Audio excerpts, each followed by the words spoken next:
Hi.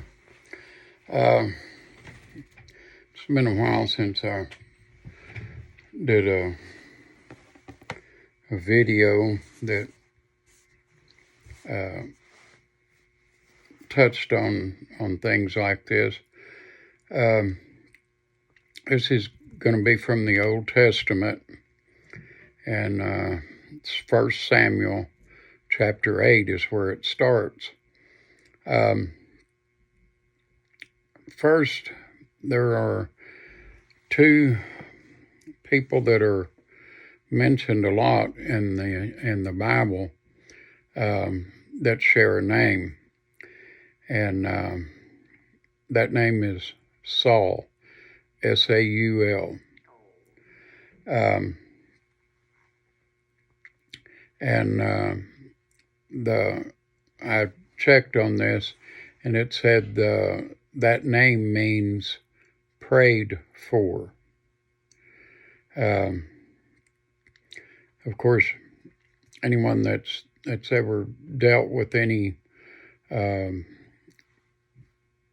court documents, like you get a judge to issue a restraining order, protective order, or whatever, it's going to say something about the petitioner prays for relief. So pray means asked. Prayed for is asked for. Now, there's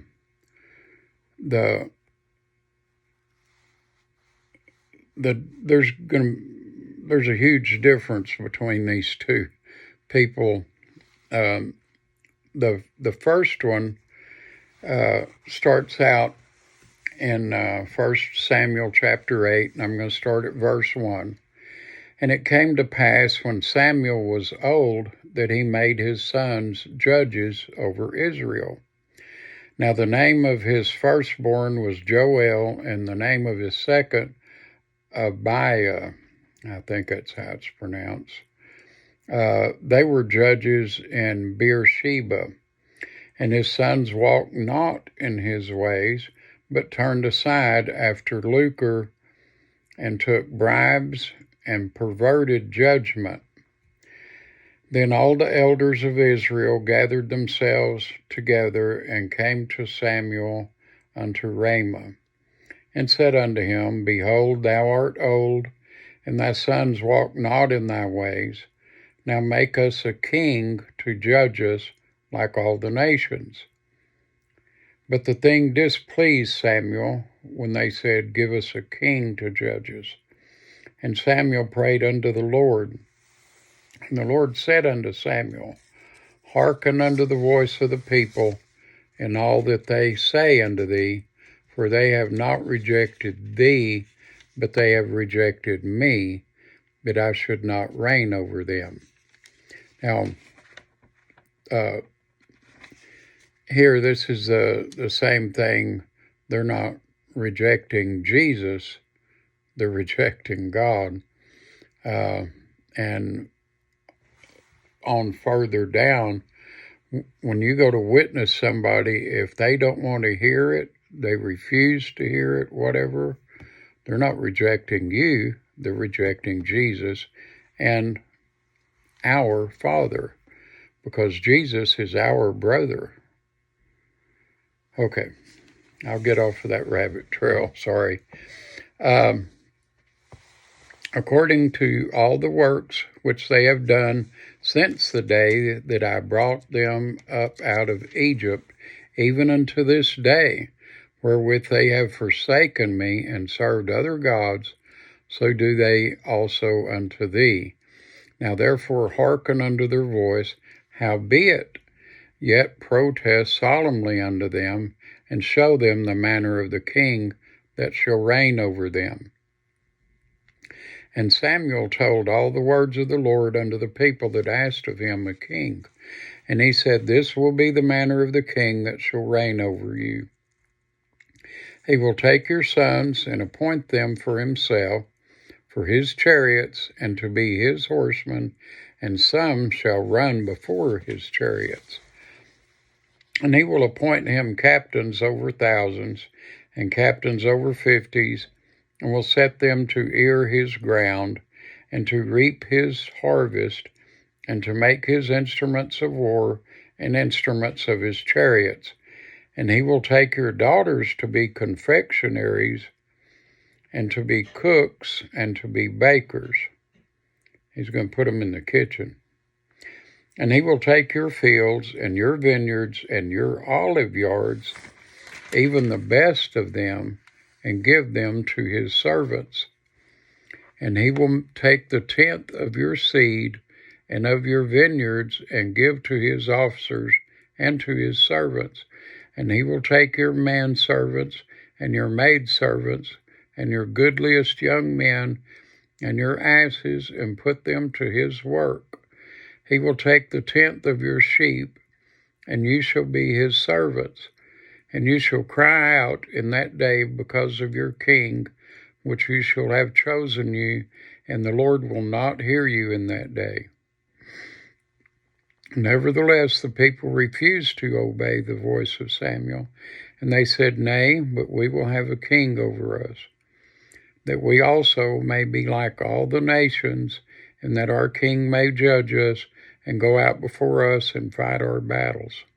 Now, the thing that jumped out at me there, they want to be like all the nations.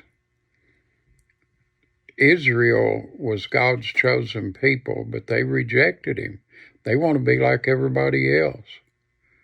Do you think that's a good thing? No. To them wanting a king instead of a judge, was that a good thing? No. And Samuel heard all the words of the people, and he rehearsed them in the ears of the Lord. And the Lord said to Samuel, Hearken unto their voice, and make them a king. And Samuel said unto the men of Israel, Go you every man unto his city.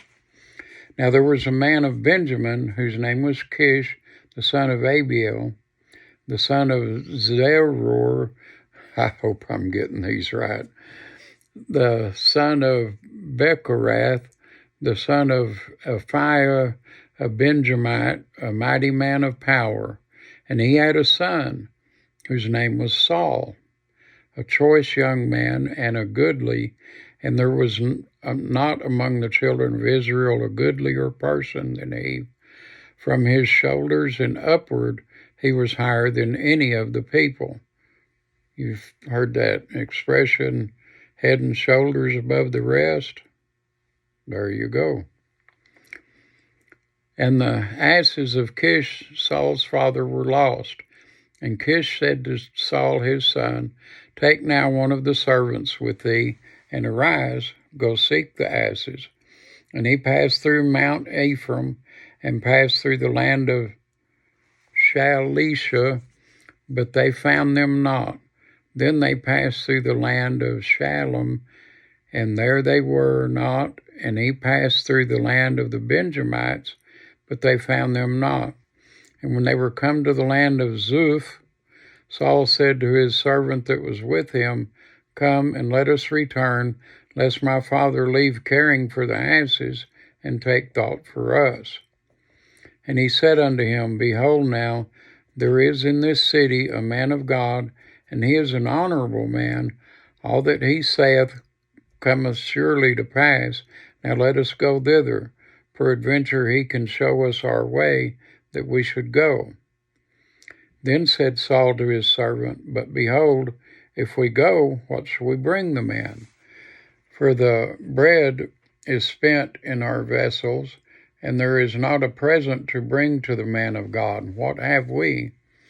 And the servant answered Saul again and said, Behold, I have here at hand the 4th part of a shekel of silver. That will I give to the man of God to tell us our way. Before time in Israel, when a man went to inquire of God, thus he spake, Come and let us go to the seer, for he that is now called a prophet was before time called a seer. Then said Saul to his servant, Well said, come, let us go. So they went unto the city where the man of God was. And as they went up the hill to the city, they found young maidens going out to draw water, and said unto them, Is the seer here? And they answered them and said, He is. Behold, he is before you. Make haste now, for he came today to the city, for there is a sacrifice of the people today in the high place. As soon as you be come into the city, you shall straightway find him before he go up to the high place to eat, for the people will not eat until he come, because he doth bless the sacrifice, and afterwards they eat that be bidden. Now therefore get you up, for about this time you shall find him. And they went up into the city, and when they were come into the city, behold, Samuel came out against them for to go up to the high place. Now the Lord had told Samuel in his ear a day before Saul came, saying, Tomorrow about this time I will send thee a man out of the land of Benjamin, and thou shalt anoint him to be captain over my people Israel, that he may save my people out of the hand of the Philistines, for I have looked upon my people, because their cries come unto me. And when Samuel saw Saul, the Lord said unto him, Behold, the man whom I spake to thee of, this same shall reign over my people. Then Saul drew near to Samuel in the gate, and said, Tell me, I pray thee, where the seer's house is. And Samuel answered Saul and said, I am the seer. Go up before me unto the high place, for you shall eat with me today, and tomorrow I will let thee go, and will tell thee all that is in thine heart. And as for thine asses that were lost 3 days ago, set not thy mind on them, for they are found. And on whom is all the desire of Israel? Is it not on thee, and on all thy father's house? And Saul answered and said, Am I not a Benjamite, of the smallest of the tribes of Israel, and my family the least of all the families of the tribe of Benjamin? Wherefore then speakest thou so to me? What he was saying is, I don't think I'm worthy. A lot of people think they're not worthy. It doesn't matter to God. Your position in life, whether you're rich or poor, none of that means anything to God. He just looks at you, and he knows you better than you do. And Samuel took Saul and his servant, and brought them into the parlor, and made them sit in the chiefest place among them that were bidden, which were about 30 persons. And Samuel said unto the cook, Bring the portion which I gave thee, of which I said unto thee, Set it by thee. And the cook took up the shoulder, and that which was upon it, and set it before Saul. And Samuel said, Behold that which is left, set it before thee, and eat. For unto this time hath it been kept for thee, since I said, I have invited the people. So Saul did eat with Samuel that day. And when they were come down from the high place into the city, Samuel communed with Saul upon the top of the house. And they arose early, and it came to pass about the spring of the day that Samuel called Saul to the top of the house, saying, Up, that I may send thee away. And Saul arose, and they went out, both of them, he and Samuel, abroad. And as they were going down to the end of the city, Samuel said to Saul, Bid the servant pass on before us.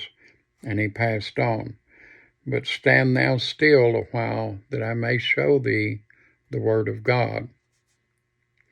Then Samuel took a vial of oil, and poured it upon his head, and kissed him, and said, Is it not because the Lord hath anointed thee to be captain over his inheritance? When thou art departed from me today, then thou shalt find 2 men by Rachel's sepulchre in the border of Benjamin at Zelzah, and they will say unto thee, The ashes which thou wentest to seek are found, and to thy father hath left the care of the asses, and sorroweth for you, saying, What shall I do for my son? Then shalt thou go on forward from thence, and thou shalt come to the plain of Tabor, and there shall meet thee 3 men going up to God to Bethel, one carrying 3 kids, and another carrying 3 loaves of bread, and another carrying a bottle of wine. And they will salute thee, and give thee 2 loaves of bread, which thou shalt receive of their hands. After that thou shalt come to the hill of God, where is the garrison of the Philistines, and it shall come to pass, when thou art come thither to the city, that thou shalt meet a company of prophets coming down from the high place with a psaltery, and a tabret, and a pipe, and a harp before them, and they shall prophesy. And the Spirit of the Lord will come upon thee, and thou shalt prophesy with them, and shalt be turned into another man. And let it be, when these signs are come unto thee, that thou do as occasion serve thee, for God is with thee. And thou shalt go down before me to Gilgal, and behold, I will come down unto thee to offer burnt offerings, and to sacrifice sacrifices of peace offerings. 7 days shalt thou tarry, till I come to thee, and show thee what thou shalt do. He was telling him these things to let him know that he knows what he's talking about. Of course, when he said, the asses that got lost 3 days ago are found, just the fact that he knew why he was there and how long he's been looking for them, that should have been a clue. But people today still look for signs, just like they always ask Jesus, give us a sign. If you're the Son of God, give us a sign. Even though he showed them many, many signs. And finally, towards the end, he said, the only sign you'll get is 3 days and 3 nights. And when he said that, that was the only sign he did after that, until his crucifixion and resurrection. And when he did that, they still didn't believe. The other Saul, he didn't believe. But when he saw Jesus on the road to Damascus, he believed.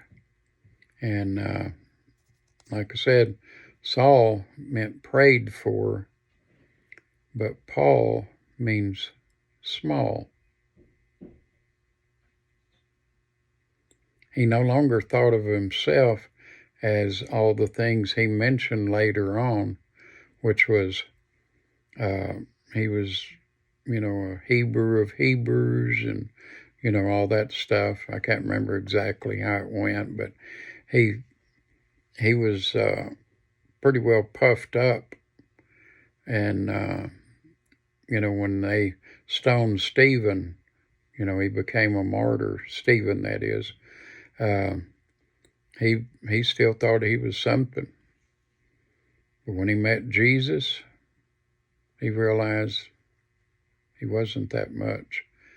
God is. This is a really long story, and it would be good for y'all to continue reading after that. Right there at the start, Saul, he did pretty good, until what is known as the green-eyed monster got a hold of him. It's jealousy. He became jealous of his son-in-law.